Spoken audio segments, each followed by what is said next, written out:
Well, hello and welcome to Overdevest Nurseries on a dull, cloudy, rainy afternoon in early spring.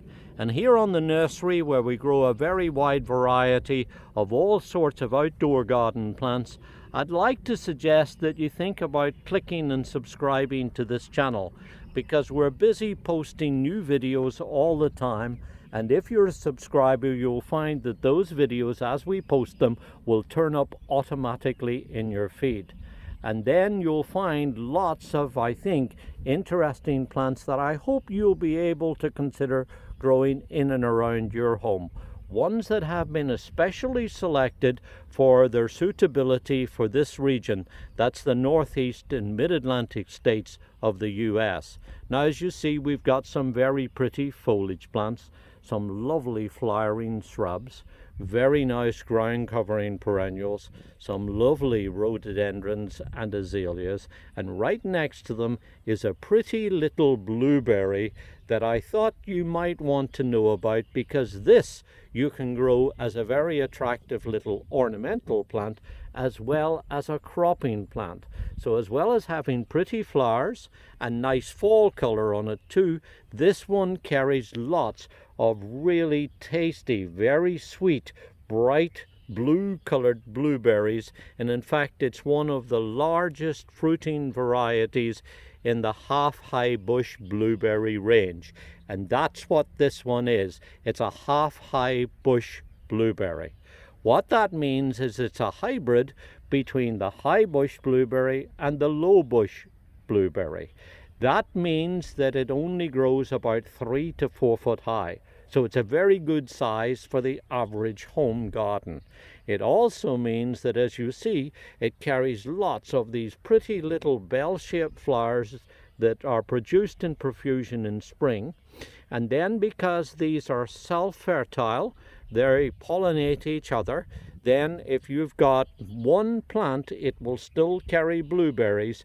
But obviously, if you have more than one in the vicinity, there's better increase or likelihood of good pollination and heavier sets. Now, the thing about growing blueberries is that they're pretty much along the same lines as growing rhododendrons and azaleas. In other words, they appreciate and do better on soils that are lime-free. Ideally, a pH that has somewhere around about 4.5 to 5.2. Definitely on the lower side of neutral soils. And when you get these, it's worth thinking about digging a good sized hole if you're planting it in the garden, and working in plenty of pine bark and peat perhaps too, mixed into the backfill that you put around the hole. You'll find then that they will grow into lovely rounded shaped plants that will get to about 3 foot or so, maybe 4 foot high, by about the same wide. So they don't take up much space. You'll notice that after about 2 or 3 years is when they get into the strong cropping mode. And when they get to about 5 years old, that's when they really hit the jackpot and produce the largest amount of fruit. Really, outside of that, very easy to grow. You might like to put down a mulch of pine bark. That'll help to retain moisture during the summer months and keep the roots too on the cool side. Now, one thing that I would mention about this variety too is that it's an excellent variety for growing in containers. This is a very hardy variety rated at zone 3, so it will grow anywhere within our zone.